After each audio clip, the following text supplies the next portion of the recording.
Michael Brown didn't have his hands up. Michael Brown's on camera bullying a guy at a convenience store. Michael Brown tried to take the gun from Darren Wilson and then charged back at Darren Wilson. Eric Holder, Barack Obama's attorney general, they proved all this beyond a shadow of a doubt. But these lies are so important, and the insanity that these lies promote is so important, people won't give up on the lies. And that's why you have to question everything. Let me walk you through the Mount Rushmore or the Mount Racemore of racial hoaxes. And you can't, limiting this to 4 was very difficult. We should have had a top 10 of all this stuff that has been going on. I believe, didn't Trayvon Martin happen in 2012? The last decade has been filled with nothing but racial hoaxes. All of them, from top to bottom, they're all racial hoaxes. Only thing that has an air of legitimacy, in my view, is the Sonia Massey thing that just happened a few weeks ago. But that cop is in jail. He's been fired from his job. He's been denied bail, and he's been charged with first-degree murder or second-degree murder. Instant justice. There's nothing more you can do. But here's the Mount Racemore of racial hoax, and then I'm going to rattle off a few more. But I got to put Michael Brown on here.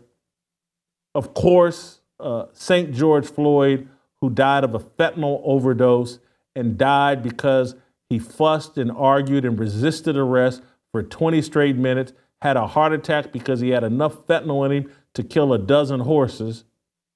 He almost died a year before. The same thing, same interaction with the police, almost died then. They resuscitated him and got him to a hospital and fixed him up that time. George Floyd was not killed by Derek Chauvin. Derek Chauvin was at the scene of George Floyd overdosing on fentanyl. It's a hoax. Sorry if that hurts your feelings, and I know George Floyd, who was a career criminal, holds a special place in all of your hearts.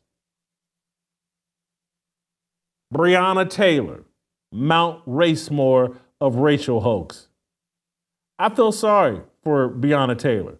This is the woman out of St. Louis who was shot by out of Louisville, who was shot by Louisville police officers because her ignorant, scared boyfriend fired a shot at police first. And he hit a cop in the leg. And then the cops opened fire, and he, because he's not a man, allowed his woman to get out of bed and go to the front door with him to see what the trouble was at the front door. A real man would have told his woman, baby, you stay here. I'm going to go out and see what the trouble is. If someone's going to get shot, it's going to be me. You hang back here. But he's not a real man, so he let his woman get up and walk to the front door with him, and some people think he used her as a human shield. But Breonna Taylor died because her boyfriend fired at and shot a cop first. For those of you that have never been shot at, I haven't been shot at, but I know damn well if I had been and I had a gun, I'm firing back indiscriminately. Someone hits me with a bullet and I have a gun, I'm opening fire back. That's what the police did. It's a hoax. Got to put Trayvon Martin on the hoax list. And trust me, with Trayvon Martin and Michael Brown, I initially bought the hoaxes. I initially thought, oh boy, poor Trayvon. But Lord have mercy, I've watched some documentaries and the other side of the argument as it relates to Trayvon Martin. Trayvon Martin was involved in drug dealing and gang activity. His father was a gang member. Trayvon Martin was beating the head of George Zimmerman into the ground. Trayvon Martin was about that life, and he effed around and found out that George Zimmerman was carrying. And George Zimmerman put a bullet in Trayvon Martin. And did I like George Zimmerman getting out of his car and following Trayvon Martin? No, didn't like it. Didn't justify Trayvon Martin beating his head into the ground. And then the fake witness that the Rachel Gentile or whatever that they said was Trayvon's girlfriend, it's all a lie. She wasn't. This was a fat, borderline retarded woman who pretended to be Trayvon's girlfriend, who pretended she was on the phone with Trayvon right before he was shot. Ben Crump dressed this woman up and had her play the role of Trayvon's girlfriend. It was a hoax and a lie that led to Trayvon Martin's mother and father parading around the last 12 years as celebrities, collecting checks off their dead son, and it allowed Ben Crump, who is borderline retarded as well, to run around as some civil rights lawyer, and he's some hero, and he's made millions of dollars promoting and benefiting from dead black people and promoting and benefiting from racial hoaxes. There's so many of these, and because I just was in an argument this weekend or over social media. When I made the point, like, hey, you know the Central Park 5 deal, that's a hoax too. First of all, they weren't exonerated. Their convictions were vacated, and there is a difference. Vacated and exonerated, there's a difference. The media, the Netflix documentarians, Ava DuVernay, and all the liars have promoted, hey, they were exonerated. They weren't.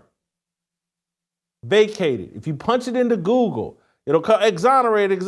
It's a rig job. It was vacated, and there is a difference between the two. Vacated after they served the prison terms that they were convicted of.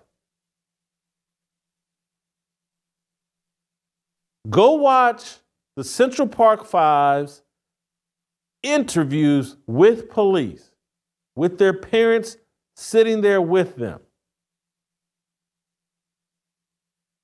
These guys did what they were convicted of. Did they rape the woman, the jogger? No. They weren't convicted of that. They were convicted of what they confessed to. And then years later, after they served their term, and as a part of this whole propaganda campaign that the criminal justice system is completely out of whack and it's unfair and it's racist, the actual rapist confessed to it. And they used his confession as a, see, they had the wrong people. The DNA didn't match, his DNA is there. But that's not what these kids confessed to in real time.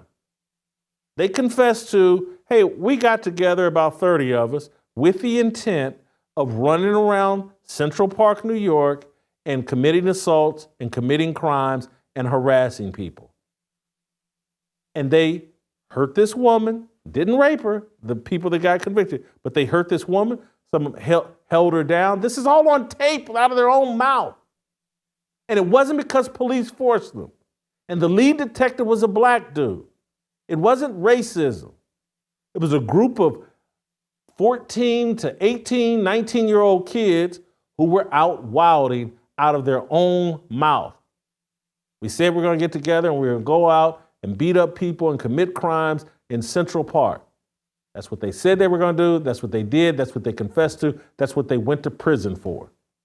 We've created this myth because someone else left their DNA and did the actual rape, that these guys were all innocent and victims of a police force that was just racist and out of control. It's a lie. They're all lies. And the lies are so incredible and so obvious. Once you look beyond the surface, it makes you question everything. Everything you've been told. I haven't done the homework on it yet, but at some point I'm sure I will. I'm like, what did they lie to us about the Tulsa massacre?